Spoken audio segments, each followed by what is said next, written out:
Okay. Hello, I'm Simon Mercer, and welcome to Crave. This is the podcast and the videocast dedicated to music, film, just about anything entertaining myself and Steve McCabe lately. Indeed, and while there's been an awful lot of live music here in Aotearoa because we can, and we've had 660, we've had Crowded House, we've had Marlon Williams, I mean all local acts obviously, but what we're focusing on today, very definitely we're on screen today. We are, starting with British director Guy Ritchie, who's returning with another one of his violent crime capers. Well, it's got the violence, it doesn't have the humour though. It's called Wrath of Man.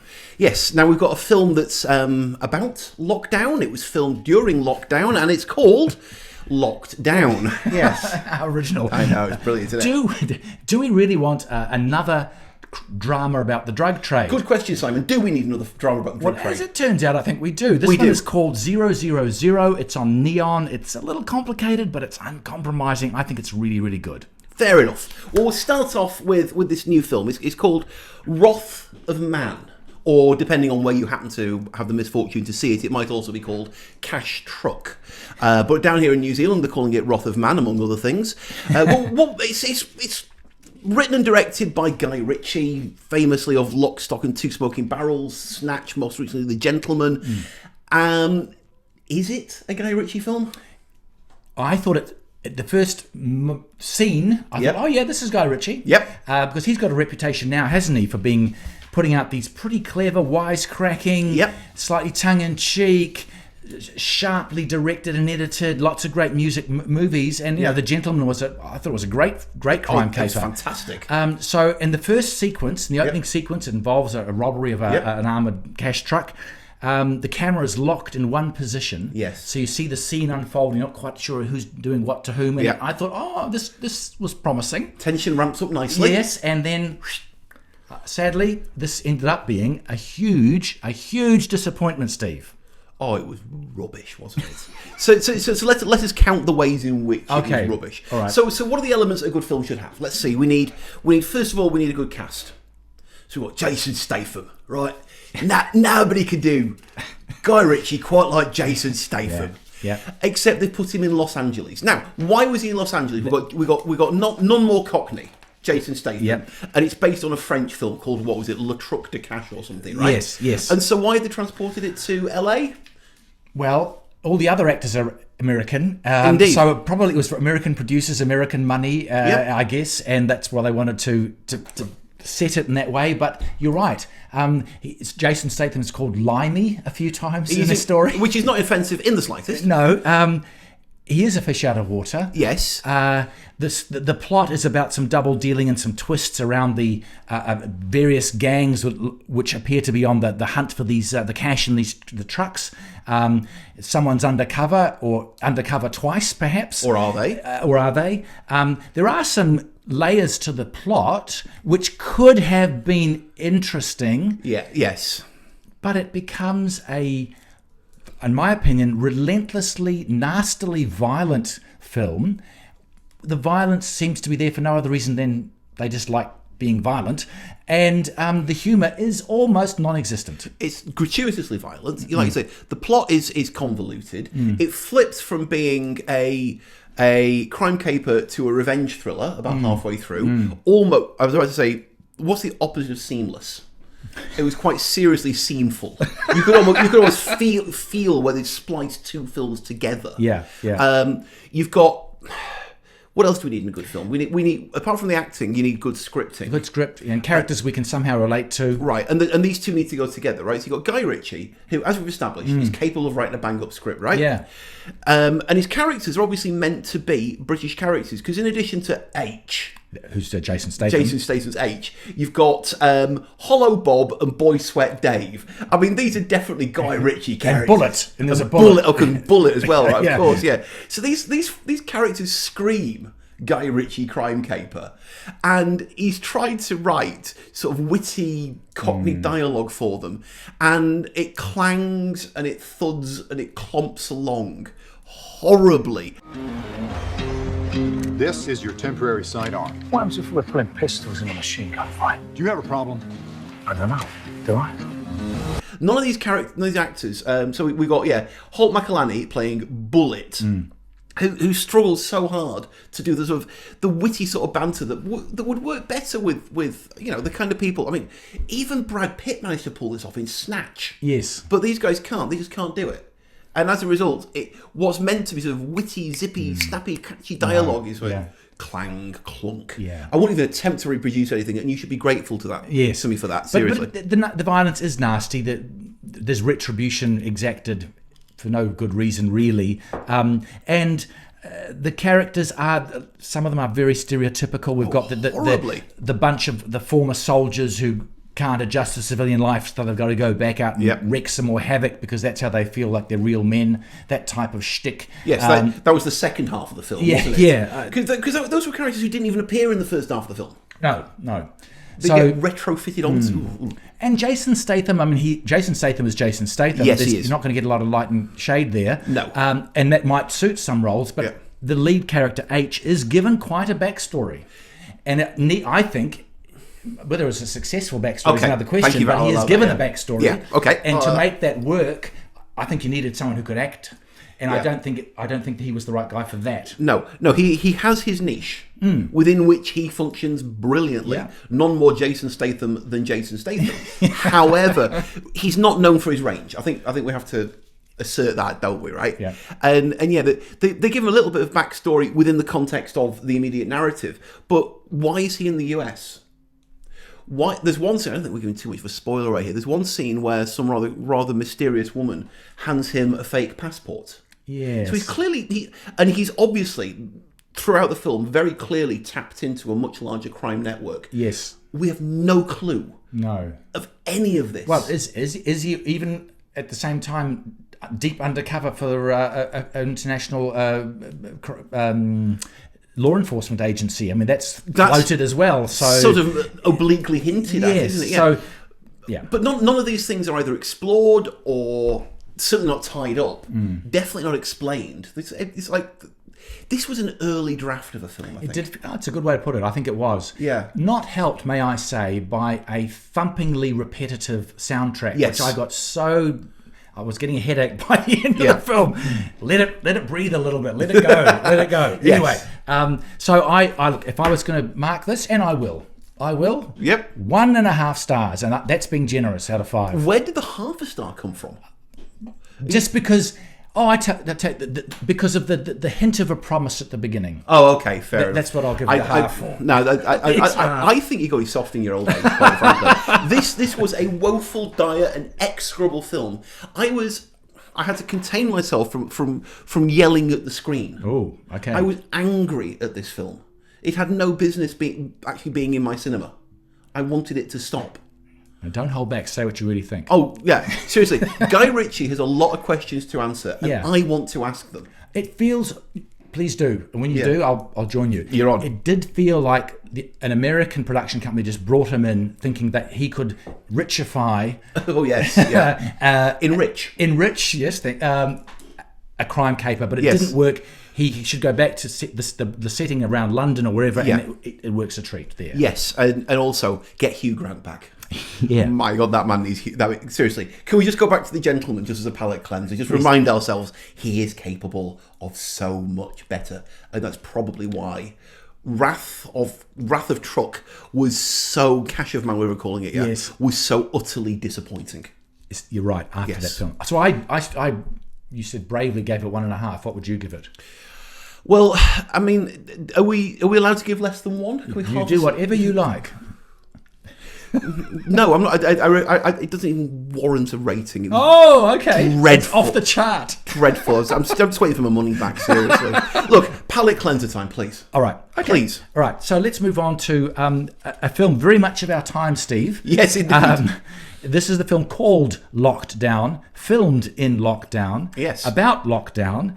And it uses, as you might expect, and to give it credit, a lot of Zoom call vision and as well as the normal sort of camera work you would expect to see in a feature film. Oh, very definitely, yes. And it starts off as a sort of a relationship film, and the two main characters are Anne Hathaway And I'm going to ask you to help me again, as you've done previously with the pronunciation of the main actor, Chiwetel Ejiofor. Chiwetel Ejiofor, who's both very, very good actors. We heard London's in total lockdown. We are all locked in this psychological prison of burning aloneness. How's Linda? She's somewhere in the house. Is there some type of issue? We are fine. Not only is everything not okay, nothing is okay. Linda said she was planning to end our thing. Nobody wants to live alone. For 2 weeks, we are locked together here. You know, you think I'm so happy and normal. No, I'd never accuse you of being happy and normal. They play a couple who are locked in the same house, of course, and have done so for a number of months. Their relationship, as the film opens, and not giving too much away, is clearly in trouble. Yep. And the first part of the film follows the ins and outs of them exploring what's gone wrong in their relationship. Yeah. But as the film develops, there are other. Well, it becomes another film, and perhaps you could explain how that happens. Well, again, this seems to be a theme for today, doesn't Yes. it? So we start off with you've got basically, it's not quite a romantic comedy, Yeah. but it's definitely got elements of it. It does. But it's a relationship drama. You were saying before you thought it felt theatrical almost. I thought because a lot of obviously is filmed indoors Yes. because it's in lockdown, and for me the dialogue, a lot of the dialogue, I could imagine actors on a stage saying it.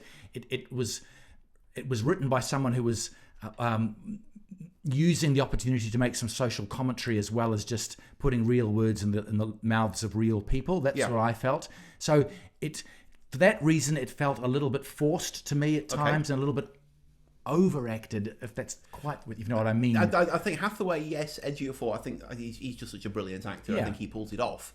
But that's the first film. And that's what it was, for better or for worse. Yeah, it's slightly claustrophobic. I mean, the zeitgeist figured so prominently it should have had its own line in the credits, quite frankly. Do you know who did get his own line in the credits, incidentally? Sonic. Oh, okay. Listed here as Sonic plays Hedgehog. Oh, yes, that's right. First, yes. top line on the credits at the end of the film. Yeah. How often does that happen? Not as often as it should. I think we have to agree. Yeah. But it's very definitely a film of its moment, and it did kind of do a nice job of. Yeah, because in that first part we meet some interesting characters. Ben Kingsley crops up. Yes. Ben Stiller crops up, and little roles, and it does Yeah. give you a sense of, as you said earlier, we're all cooped up in our own little pods, and we're Yes. just trying to get on and communicate, and Yeah. things aren't going necessarily that well, but. It got some of that sense of life in lockdown across quite well. I think it did, didn't it? Yeah, there's a pleasing amount of claustrophobia. If claustrophobia can be pleasing. Yeah. But then, what was the next film that appeared? Because there were two or three that sort of like wove themselves together without really. Well, there were elements of comedy from the beginning, but then we really move into a comedy. I was going to do with the word caper, crime thriller caper sort of movie. Kind of, yeah. Which involves Harrods and which involves the idea of robbery. Yes. And where our two main leads whose lives are apparently moving apart. Yeah. There's actually a reason why they come together again. Yeah. And the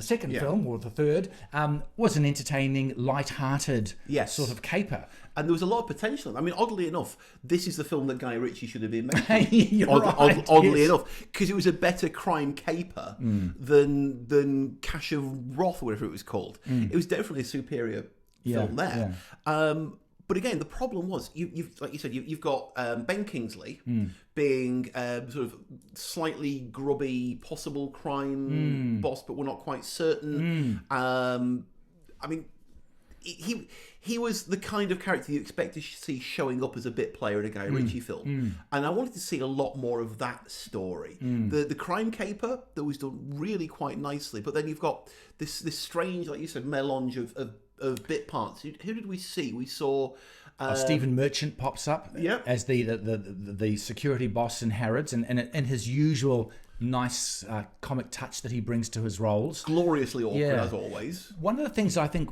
to come back to what you said about the mixture of stories here, the crime caper works to a certain extent, but because there's this need to tell a sort of nice sort of relationship, romantic story, if you're really following the plot of what they have to do to execute this heist, it's a bit thin as to how they go about it, and there's probably quite a few holes in it. It is. And so that the producers are just putting a whole lot of ideas of what the story is together, and I think they put one or two too many. It might have been, as you say, better to concentrate on one and tell that one well, rather than have this mixture. Absolutely. Yeah. I mean, but then how do you shoehorn in? Who got, like you mentioned, Ben Stiller was in there. Mark Gatiss shows up at one point. Mandy Kaling. She does indeed. Yeah. She's at one point. I mean, like this is basically like hands up everyone who's got a free afternoon in Hollywood. Like the entire of Hollywood put their hands up and they're all in this film. And as a consequence, I think it was too long. It was a little bit. Yeah. I think it's around about 2 hours or so, and I think because of the various elements, it could a half hour at least could have been taken out of this. It would have been all the better for it. It could have been a bit tighter. 1:58 if we're being exact. Okay, all right then. But it was. I mean, the thing is, it was extremely agreeable. Yeah, there are things that I think the reason maybe why we're a bit frustrated is because you saw a much better story there, just lingering under the surface. Yes. The actors were engaging. We cared about them. I think it was a little overdone, a little too theatrical, but nevertheless, I'm certainly. I think it's worth a watch. And how many other stories have we seen of late of this type, lifting the lid on what lockdown has done to us? Well, you know, there's going to be a flood of them, right? Yeah. It's coming. Yeah. These guys got in first. Yeah. And I think they did a nice job of it. I mean, there's one lovely scene. This is not a spoiler because it's in the trailer. One scene where Ejiofor's queuing up outside his local supermarket, and a bloke comes out carrying enormous stacks of loo roll. And he calls out to him, "How many arseholes have you got?" and you're thinking, you know, this is the kind of release from lockdown stress that people need, because it addresses things that were happening apparently at the start of lockdown, and it's got a bit of humour, and it's meaningless, it's light, it's fun, and so you could make the lockdown film if you wanted. Yeah. So I think that's right. Yeah, the little snippets of reflection on lockdown rang true. Yes, absolutely. So that's good. I would actually say I'd give this 3 out of 5. I think it could have been better, but it could have been a lot worse. Yeah, I think somebody needs to sit Guy Ritchie down and remind him this is what a film might actually want to look like. Yeah, 3 stars sounds about right. Okay, to me, to be perfectly honest. All right, very good. Now we're going back to the slightly grittier here, aren't we? So ZeroZeroZero, which incidentally is all one word, which makes it very difficult to look up on the internet. Yes, ZeroZeroZero. It's the title of a non-fiction book by an Italian author called Roberto Saviano. Okay. And it refers apparently to the nickname for the purest form of cocaine. I like the way you put the apparently in there. Yeah, well, just to make it clear that you have no personal... I have no personal experience to which I can relate. And this was a limited series, like a 5 or 6-parter. It's been on Neon for a little while. Dare di mangiare a tutta gente nostra servono assai sorti. La única ley que realmente importa en la guerra es que tus hermanos están a tu lado. Cattai 5.000 chili, come i prezzi sempre. Ya tenemos listas las 5,000 latas de chile que pidieron para Italia. You're gambling all of our liquid assets on one shipment. If we don't continue to broker cocaine, this company ceases to exist.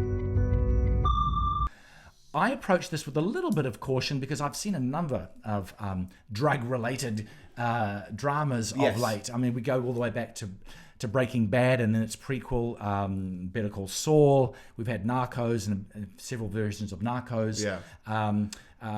Ozark is the series that refuses to die. Yes. So it's a well-travelled path for story makers. It is. So given that this is a well-travelled path, what's the point of difference? Well, the point of difference was that this is an attempt to tell a very big story. It is, isn't it? It's a story which involves the makers of the cocaine, the growers of the cocaine in Mexico. Yep. It involves the sellers of the cocaine in Italy, in southern Italy, the Italian mafia, and it involves the American shipping firm, which are the brokers who take the cocaine from Mexico to Italy. Yes. And in each of those 3 parts of the story, there are our own separate set of characters. The Mexican story is told in Spanish with subtitles. The Italian story is told in Italian with subtitles. The American story is told in English. And at various points in the story, the characters are meeting and intermingling. Yeah.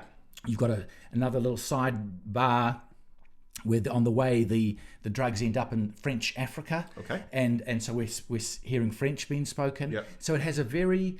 and it takes you there. The locations are superb. Yes, they are. Yes, and so you it has a slight documentary feel about it. Very gritty. In contrast to Wrath of Man, a superb soundtrack by a Scottish rock band I hadn't heard of called Mogwai. Oh, they've been around for years. You have done now, showing my ignorance. I'm afraid you are there, mate. Yeah, sorry. Mogwai, and the soundtrack is fantastic. And so the story is a little complicated. There's double dealing going on every which way but loose, and so it does take the first episode in particular. You've got to be a little bit patient with, and just allow yourself to just let it sit there and try and figure out the relationships. But I found the more I watched it, the more I was drawn in. There is violence, not a lot of humor, but it's done in a very, as I say, gritty, no-nonsense way. An example of a story where people doing terrible, terrible things, by the fact that we're spending time with them and getting to know them, we actually start to care about what's going to happen to them. Right. As vile as they are. And you see, that I always thought that was the success of anything from, say, The Sopranos. Absolutely. Was obviously the classic reference here, but even through to things like Ozark, where you've got Jason Bateman, you've got Laura Linney as Martin and as Wendy Bird. Yes. And yeah, those two are also dreadful people. Yeah. But the film focused on them as people rather than on simply on they are involved in drug dealing. And so you care about them as people, and you even though what they do is reptilian and foul and all the rest, and in particular, if you've not seen Ozark, it's not too much of a spoiler to say that Laura Linney's character in particular is foul. Yeah. But the point is that you, like you say, you start to care for them. So I started watching ZeroZeroZero, and my thought was that possibly I could get to know these characters, but they're doing the thing that too many series do these days, which is we've got all the time in the world because we're on a streaming service. We're not bound by the 50 minutes of a TV show. We can amble and meander, and it felt a little bit too leisurely, a bit too languid. And I'm thinking maybe I'll get to know these characters, but